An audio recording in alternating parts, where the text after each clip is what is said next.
जो ईश्वर को मंजूर होता है वह होकर रहता है। जीवन में जो कुछ घटित होता है वह किसी न किसी के कारण से होता है। आखिर यह बात कहाँ तक सही है? चलिए इसे एक कहानी के माध्यम से समझते हैं। और हाँ, आप लोग कहानी में हमारे साथ अंत तक बने रहें, क्योंकि यह कहानी आपकी सोच बदलने वाली है। तो चलिए बिना समय गंवाए कहानी को शुरू करते हैं। अंग नाम एक राज्य पर राजा हर्षवर्धन का राज्य हुआ करता था। राजा हर्षवर्धन एक बहुत ही परोपकारी और दयालु स्वभाव के राजा थे। जो कोई भी राजा के दरबार में फरियाद लेकर आता वह मुँह मांगी मुराद पाता। उनके बारे में यह बात मशहूर थी। उनके दरवाजे पर आने वाला कोई भी आदमी खाली हाथ वापस नहीं जाता था। एक दिन राजा के दरबार में एक आदमी आया। उसने राजा को प्रणाम किया और कहने लगा, राजन, मैंने सुना है कि आपके सामने जो भी फरियादी आता है वह कभी खाली हाथ वापस नहीं लौटता। अगर ऐसा है तो क्या 3 दिन के लिए आप मुझे अपनी राजगद्दी सौंप सकते हैं? आप महल में जाकर आराम कीजिए और मैं राजगद्दी पर बैठकर आपका राजपाट चलाऊंगा। राजा उसी वक्त राजगद्दी से नीचे उतर गए और अब फिर अपने दरबार में मौजूद सभी मंत्रियों और दरबारियों को आदेश दिया कि आज से ठीक 3 दिन तक सभी लोग इस आदमी के आदेश का पालन करेंगे। यह कहते हुए राजा ने उस आदमी को अपनी जगह पर बिठा दिया और खुद अपने महल में चला गया। वह आदमी 3 दिन तक बड़ी ठाठ से राजगद्दी पर बैठा रहा और पूरे राज्य का शासन चलाता रहा। चौथे दिन राजा उसके पास आया और कहने लगा, भाई, अब तुम 3 दिन तक इस गद्दी पर बैठ चुके हो, अब राजगद्दी से उतर जाओ और अपना रास्ता लो। यह सुनकर वह आदमी कहने लगा, राजन, पहले तो मैं सिर्फ इस इरादे से आया था कि आपकी दानवीरता की परीक्षा लूं। सच में मैंने जैसा आपके बारे में सुना था उससे कहीं बढ़कर आपके बारे में पाया है। लेकिन अब 3 दिन तक इस राजगद्दी पर बैठने के बाद मेरा इरादा बदल गया है। इस राजगद्दी से उतरने का मेरा दिल नहीं चाहता। आपको तो सारी दुनिया ईश्वर का अवतार कहती है। मैं आपसे प्रार्थना करता हूँ कि यह राजगद्दी और राजपाट ईश्वर के नाम पर मुझे दान में दे दीजिए। राजा ने जब उसकी बात सुनी तो मुस्कुराते हुए कहने लगे, लो भाई, यह राजगद्दी और यह राजपाट आज से तुम्हारा हो गया। अब तुम इसे संभालो, मैं चलता हूँ। यह कहकर राजा अपने महल में वापस आ गए। उन्होंने रानी को सारी बात बताई। रानी भी महाराज की तरह बहुत ही नेक दिल थी। उन्होंने शिकायत का एक शब्द भी अपनी जुबान पर नहीं आने दिया। राजा और रानी अपने दोनों बेटों को लेकर महल से बाहर निकल पड़े। जाने से पहले उन्होंने अपने राजसी वस्त्र त्याग दिए और साधारण वस्त्र पहन लिए। राजा को ईश्वर पर बड़ा ही विश्वास था। वह मन ही मन सोचने लगे, लगता है परमात्मा ने मेरे लिए कुछ और ही सोच रखा है। राजा अपनी पत्नी और दोनों बेटों को लेकर सफ़र पर रवाना हो गए। राजा सोचने लगा, कल तक मेरी सवारी के लिए सैकड़ों हाथी और घोड़े मौजूद थे, पर आज पैदल चलना पड़ रहा है। कल तक हजारों नौकर चाकर मेरे सामने खड़े रहते थे और आज कोई मेरा हाल चाल पूछने वाला नहीं है। लेकिन राजा ऐसी हालत में भी शिकायत का एक शब्द अपनी जुबान पर नहीं लाया। पैदल सफ़र करते करते वह कभी 2 कोस चलते तो कभी 4 कोस। कभी कुछ खाने को मिल जाता तो कभी भूखे ही रहना पड़ता, मगर इस पर भी उसने परमात्मा पर पूरा भरोसा रखा और हमेशा परमात्मा का धन्यवाद करता रहा। कुछ दिनों तक इसी तरह पैदल सफ़र करने के बाद वे एक नगर में पहुँचे और एक सराय में जाकर ठहर गए। उस नगर के बाहर एक सौदागर का काफिला आकर रुका था। सौदागर अपने घोड़े पर सवार होकर नगर की सैर करता हुआ उस सराय की तरफ आ निकला जिसमें राजा और उसका परिवार ठहरा हुआ था। सौदागर की नज़र जब रानी पर पड़ी तो उसे देखते ही उसने समझ लिया कि यह औरत किसी ऊंचे खानदान की है। वह मन ही मन रानी पर मोहित हो चुका था और उसने विचार किया कि क्यों ना इस औरत से मैं विवाह कर लूँ। मन में कुछ सोचकर वह राजा के पास गया। सौदागर राजा से कहने लगा, हुजूर, मैं एक व्यापारी हूँ। मेरा काफिला नगर के बाहर ठहरा हुआ है। मेरी पत्नी को बच्चा होने वाला है और इस समय कोई ऐसा नहीं है जो उसकी देखभाल कर सके। मुझे आप एक बहुत ही नेक दिल और दयालु इंसान मालूम पड़ते हैं। क्या आप अपनी पत्नी को एक दिन के लिए मेरे साथ भेज सकते हैं? शायद उनकी वजह से मेरी पत्नी की तकलीफ़ कुछ कम हो सके, वरना मुझे तो लगता है कि वह जिंदा नहीं रह पाएगी। राजा और रानी सौदागर की बातें सुनकर कुछ घबरा गए। आखिर नेक दिल राजा ने रानी से कहा, अगर इस गरीबी की हालत में भी हम किसी के काम आ सके तो यह हमारे लिए खुशकिस्मती की बात है। तुम देर ना करो और ईश्वर जाने इसकी पत्नी किस हालत में होगी। रानी ने अपनी जुबान से इनकार का एक शब्द तक नहीं कहा और उसी वक्त सौदागर के साथ जाने के लिए तैयार हो गई। सराय से बाहर आकर सौदागर कहने लगा, मेरा काफिला शहर से काफ़ी दूर है और मुझे यहाँ पर आए हुए काफ़ी देर हो चुकी है। आप ऐसा कीजिए, मेरे साथ घोड़े पर बैठ जाइए ताकि हम इतनी जल्दी हो सके काफिले तक पहुँच जाए। रानी बेचारी उस सौदागर की चालबाजी को नहीं समझ सकी और उसके साथ घोड़े पर सवार हो गई। सौदागर घोड़े पर सवार रानी को लेकर अपने काफिले पर पहुंचा। उसने अपने काफिले को कुछ करने का आदेश दिया। अपना घोड़ा उसने एक तरफ भगाया और रानी को ले चला। यह सब देखकर रानी को सौदागर की चालबाजी का पता चला। रानी ने बहुत शोर मचाया, बहुत चीखी चिल्लाई, मगर सौदागर को उस पर बिल्कुल भी दया नहीं आई। वह उसे घोड़े पर बिठाकर कहीं का कहीं ले गया। दूसरी तरफ सराय में इंतजार करता हुआ राजा सोचने लगा कि उसकी पत्नी अब तक क्यों नहीं आई। उसने सोचा, क्यों न खुद चलकर देखा जाए कि आखिर माजरा क्या है। वह अपने दोनों लड़कों के साथ लेकर सराय से निकला और शहर से बाहर आ पहुंचा। उसने सौदागर के काफिले को ढूंढने की बहुत कोशिश की, लेकिन काफिले का कहीं पता नहीं चला। तभी उसे उत्तर दिशा में धूल उड़ती हुई दिखाई दी। राजा ने अनुमान लगाया कि जरूर वह आदमी उसकी रानी को लेकर उसी तरफ गया है। राजा भी अपने दोनों लड़कों को लेकर उस दिशा की तरफ चल दिया जिस तरफ काफिला गया था। थोड़ी दूर चलने के बाद रास्ता भटक गया और कहीं दूसरी जगह जा निकला, जहां उसके सामने एक नदी बह रही थी।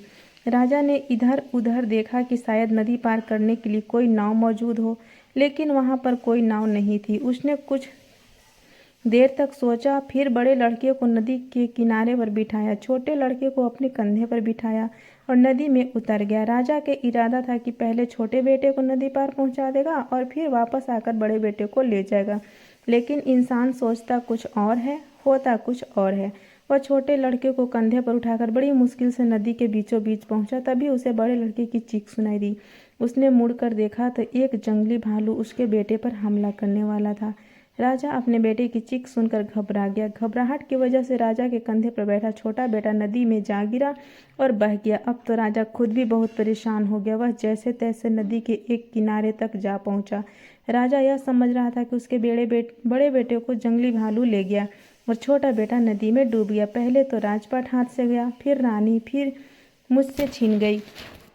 अब दोनों लड़के भी मुझसे बिछड़ गए। यह सोचकर राजा मन ही मन बहुत दुखी था। इसी हालत में वह चलते चलते दोपहर के समय एक नगर के पास जा पहुंचा। उसने देखा कि शहर के बीचों बीच एक खुले मैदान में लोगों की भीड़ जमा थी। भीड़ को देखकर राजा हैरान हो गया और सच्चाई मालूम करने के लिए उस तरफ बढ़ने लगा। उस नगर का यह रिवाज था कि वहाँ के राजा की जब मौत हो जाती थी तो सभी दरबारी और मंत्री शहर के लोगों के साथ एक मैदान में इकट्ठा हो जाते थे। फिर एक बाज को उड़ाया जाता। यह बाज जिसके भी सिर पर बैठ जाता उसी को राजा मान लिया जाता था और राजगद्दी भी सौंप दी जाती थी, और इसी कारण से वहां पर लोगों की भीड़ जमा थी। बाज छोड़ा जा चुका था, मगर अभी तक वह किसी के सिर पर नहीं बैठा था। किस्मत शायद उसी राजा का इंतजार कर रही थी। जैसे ही राजा वहां पर पहुंचा, बाज जाकर उसके सिर पर बैठ गया।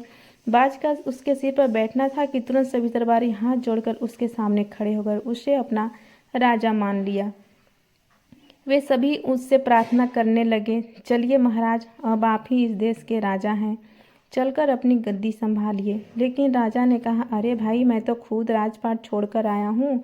अपना राजपाट छोड़कर ही मैंने यह फकीरी हासिल की है। अब मुझसे किसी भी तरह के राजपाट की कोई इच्छा नहीं है। राजा का ऐसा कहना था कि दरबारी समझ गए कि हमें इससे अधिक राजा नहीं मिल सकता।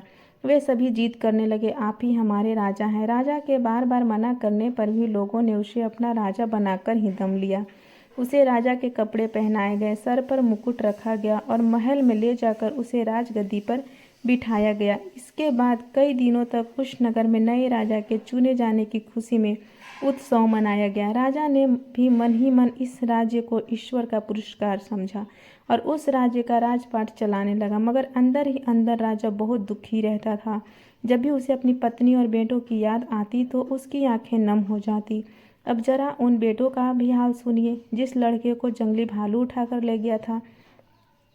रास्ते में ही एक शिकारी की नज़र उस पर पड़ी। उसने अपना तीर कमान पर चढ़ाया और निशाना सीधा भालू पर लगाया। भालू वहीं पर ढेर हो गया और लड़के की जान बच गई। जो लड़का नदी में डूब गया था उसे एक मछुआरे ने बचा लिया। इन दोनों ही आदमियों की औलाद नहीं थी और उन्होंने इन दोनों लड़कों को अपनी औलाद समझकर इनका पालन पोषण किया। यह दोनों ही आदमी उसी नगर के रहने वाले थे जहां उन दोनों लड़कों का पिता राजा बन चुका था। दोनों ही लड़के अपने अपने घर में बड़े हुए और वहां की राजा की सेना में भर्ती हो गए। भाग्य का खेल ऐसा हुआ कि उन दोनों को राजा का अंगरक्षक बना दिया गया। समय बीतने की वजह से दोनों लड़कों की शकल सूरत अब बिल्कुल बदल चुकी थी। न तो राजा उन्हें पहचान सका कि यही उसके बेटे हैं और न ही उन लड़कों को समझ में आया कि राजगद्दी पर जो बैठा है इंसान वही उनका पिता है। बल्कि उन दोनों को तो यह भी एहसास नहीं हुआ कि वे दोनों सगे भाई हैं। यह भी कुदरत का ही खेल था कि वे इकट्ठे होकर भी अलग अलग ही थे। अब वे दोनों लड़के अंगरक्षक के रूप में हमेशा राजा के साथ ही रहते थे। राजा जब उनसे बातें करता तो उसे बहुत ही अच्छा महसूस होता। उन दोनों लड़कों से बातें करके राजा के मन को बहुत ही सुकून मिलता। उधर वह धोखेबाज सौदागर जो रानी को उठा कर ले गया था इसी नगर में आ गया। इस दौरान सौदागर ने लाख कोशिश की कि रानी उससे शादी कर ले, मगर वह नेक औरत किसी भी तरह से शादी के लिए राजी नहीं हुई। सौदागर उसे एक अलग कक्ष में रखता था और उसकी कड़ी निगरानी की जाती थी। इस सौदागर का यहाँ के पहले के राजा दरबार में अक्सर आना जाना रहता था। सारे दरबारी और मंत्री इस सौदागर को अच्छी तरह से पहचानते थे। जब सौदागर को पता लगा कि पुराने राजा की मौत हो चुकी है तो उसे बहुत दुखी हुआ, लेकिन मंत्रियों ने उसे बताया कि नया राजा पहले से भी ज़्यादा नेक दिल और न्यायप्रिय है। यह सुनकर सौदागर ने मंत्री के हाथ राजा के लिए कुछ तोहफे भिजवा दिए और फिर खुद भी राजा से मिलने के लिए पहुंच गया। दरअसल बात यह थी कि राजा ने उसे नहीं पहचाना कि यह धोखेबाज आदमी है जो उसकी रानी को ले भागा था। सौदागर भी यह नहीं समझ सका कि यह राजा भी वही आदमी है जिसे उसने धोखा दिया था। राजा ने सौदागर की बहुत मेहमान नवाजी की। सौदागर कई देशों की यात्रा कर चुका था। राजा सौदागर से उन देशों के बारे में पूछता और सौदागर उसे अपने सफ़र के किस्से सुनाता। एक दिन की बात है जब सौदागर और राजा काफ़ी देर तक बातें कर रहे थे। शाम ढल चुकी थी। तब राजा ने सौदागर से कहा, दोस्त, आज की शाम तुम यहीं पर रुक जाओ। मुझे व्यापार के मामले में तुमसे कुछ ज़रूरी बातें करनी है। सौदागर उस रात महल में रह तो गया, लेकिन वह कुछ परेशान सा नजर आ रहा था। राजा ने सौदागर से परेशानी का कारण पूछा तो सौदागर कहने लगा, हुजूर, दरअसल बात यह है कि मेरी पत्नी पागल हो गई है। उसकी देखभाल मुझे खुद करनी पड़ती है। मुझे हर समय यह डर लगा रहता है कहीं पागलपन की वजह से वही कहीं भाग न निकले और किसी मुसीबत में ना फंस जाए। इस पर राजा ने कहा, तुम आज महल में ही रहो और अपनी पत्नी की चिंता मत करो। उसकी देखभाल का बंदोबस्त हम कर देंगे। राजा यह कहकर अपने दोनों अंगरक्षकों यानी उन दोनों लड़कों को सौदागर के काफिले में जाकर उस औरत का पहरा देने का आदेश दिया जिसमें सौदागर की पत्नी यानी रानी को रखा गया था। दोनों लड़कों ने आदेश पाकर उसी वक्त जाकर घर के बाहर पहरा देना शुरू कर दिया जिस घर में वह औरत कैद थी। रात जब आधी से ज़्यादा गुजर चुकी तो छोटे लड़के को नींद आने लगी। इस पर बड़े लड़के ने कहा, देखो भाई, इस समय नींद का आना ठीक नहीं है। कहीं ऐसा न हो कि हम दोनों की गलती के कारण यह औरत यहाँ से निकलकर भाग जाए। इस पर छोटे लड़के ने कहा, तो फिर भाई ऐसा करो, कोई ऐसी कहानी सुनाओ जिससे सुनकर नींद उड़ जाए। यह सुनकर बड़े भाई ने जवाब दिया, मैं तुम्हें अपनी ही कहानी सुना देता हूँ। अगर गौर से सुनोगे तो नींद क्या तुम्हारी भूख प्यास तक उड़ जाएगी। यह कहने के बाद उसने कहानी सुनाना शुरू की। अरे भाई, मैं एक राजा का बेटा हूँ। मेरे पिता की न्यायप्रियता और दयालुता की दूर दूर तक चर्चा थी। लोग उन्हें ईश्वर का अवतार मानते थे। उन्हें अपना राजपाट ईश्वर के नाम पर एक आदमी को दान दे दिया और फिर मेरी माँ और मेरे भाई के साथ लेकर सफ़र पर रवाना हो गए। रास्ते में एक सौदागर धोखा देकर मेरी माँ को भगा कर ले गया। हम दोनों भाई अपने पिता के साथ ही थे। आगे चलकर हमें एक नदी मिली जहाँ पर कोई नाव नहीं थी। मेरे पिता ने मुझे किनारे पर बिठाया और छोटे भाई को कंधे पर बिठाकर नदी के पार जाने लगे। अभी वह नदी के बीचों बीच ही पहुंचे थे कि मुझे एक जंगली भालू ने पकड़ लिया। मेरे चीखने चिल्लाने से मेरे पिता घबरा गए और छोटा भाई उनके कंधे से उचक कर नदी में जा गिरा। इसके बाद उनका क्या हुआ मुझे कुछ मालूम नहीं, लेकिन जब वह जंगली भालू मुझे पकड़कर ले जा रहा था तभी मुझे एक शिकारी ने उस भालू से छुड़वा लिया। फिर मेरी किस्मत मुझे इस राजा तक ले आई। यह सुनकर दूसरा लड़का तुरंत उससे लिपट गया और कहने लगा, नदी में गिरने वाला वह बच्चा मैं ही था, मुझे एक मछुआरे ने डूबने से बचाया। फिर दोनों भाई गले लगकर रोने लगे। उन दोनों को रोने की आवाज़ सुनकर अंदर कैद खाने में बैठी हुई औरत अचानक चौंक पड़ी। वह उन दोनों लड़कों से इस कारण पूछने लगी।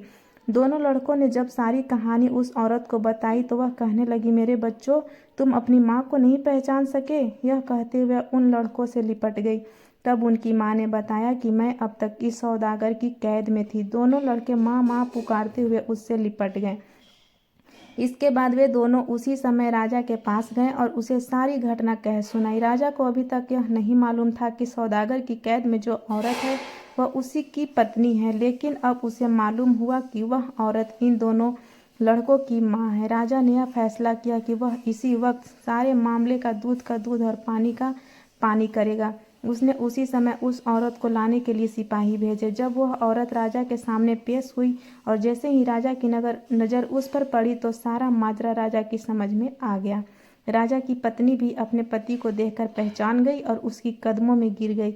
दोनों भाई भी अपने पिता को पहचान चुके थे और पिताजी पिताजी कहते हुए राजा से लिपट गए। सौदागर ने यह जब देखा कि उसकी पोल अब खुल चुकी है तो वहाँ से भागने लगा, मगर राजा के सिपाहियों ने उसे यह मौका नहीं दिया। उसे गिरफ्तार करके कारागार में डाल दिया गया। अगले दिन राजा ने उस सौदागर का सारा माल जब्त किया और उसे मृत्यु दंड दे दिया। अब जरा उस आदमी का हाल भी सुनिए जिसने राजा से राजपाट दान में हासिल किया था। राजपाट मिलने के बाद वह बहुत ही मनचला और निर्दयी हो गया था। अपने खजाने को भरने के लिए उसने प्रजा पर कई तरह के कर लगा दिए। बेचारी गरीब प्रजा उसके जुल्म से परेशान हो गई। यहाँ तक कि मंत्री और दरबारी भी इस राजा से परेशान हो चुके थे। वे सभी इसी चिंता में रहते थे कि किसी तरह से वह अपने असली राजा का पता लगा पाए, ताकि इस अत्याचारी राजा को हटाकर एक बार फिर से उसे राजा बना दें। जब यह खबर उस राज्य तक पहुंची कि उनका राजा एक नए राज्य का राजा बन चुका है, तो एक मंत्री ने उस अत्याचारी राजा को जहर देकर मार डाला। इस तरह से उस अत्याचारी राजा का अंत हो गया। वह मंत्री राजा के पास आया। सभी दरबारियों की तरफ से उसने प्रार्थना की कि वह फिर से अपने पुराने राज्य का राजपाट संभाल ले। राजा के मन में भी अपने पुराने राज्य के लिए प्रेम जाग गया और वह अपने मंत्री के साथ उस राज्य में आया। इसके बाद वर्ष के 6 महीने वह अपने पुराने राज्य में रहता और फिर वर्ष के अगले 6 महीने वह अपने नए राज्य में रहता। इस तरह से वह दोनों राज्यों की बागडोर संभालता था। कुछ ही वर्षों के बाद जब राजा के दोनों पुत्र राजपाट संभालने के योग्य हुए तो राजा ने उन दोनों को एक एक राज्य का राजा बना दिया। इस प्रकार से राजा और उसका परिवार अब खुशी खुशी जीवन जीने लगे। दोस्तों, कहते हैं कि ईश्वर को जो मंजूर होता है वह होकर ही रहता है। जब हम अपनी राहों में आने वाली मुश्किलों को समझते हैं तो हम जान पाते हैं कि हर बाधा हमें एक नई दिशा देती है। कभी भी अपने प्रयासों से पीछे मत हटो, क्योंकि ईश्वर का विश्वास हमेशा हमारे साथ होता है। अगर हम ईश्वर की इच्छाओं के अनुसार चलते हैं तो हमारे सपने साकार होते हैं। संघर्ष से ही सफलता की ओर रास्ता खुलता है और यही जीवन का असली सत्य है। कभी भी हार नहीं माने, क्योंकि सफलता उन्हीं को मिलती है जो अपनी पूरी मेहनत और ईश्वर के प्रति विश्वास बनाए रखते हैं। चाहे रास्ता कितना भी कठिन हो, अगर हमारी नीयत सही है तो ईश्वर हमें वह ताकत और दिशा देंगे जिसकी हमें ज़रूरत है। दोस्तों, अगर आपको यह कहानी पसंद आई हो तो हमें कमेंट में ज़रूर बताएं कि आपको इसमें सबसे अच्छी बात क्या लगी, और हमारे चैनल को सब्सक्राइब ज़रूर कर लीजिएगा। राधे राधे। आपको ये कहानी कैसी लगी प्लीज़ कमेंट में ज़रूर बताइएगा। कमेंट करना ना भूलिएगा। इस कहानी से आपको क्या सीख मिली आप वो भी कमेंट में बताइएगा।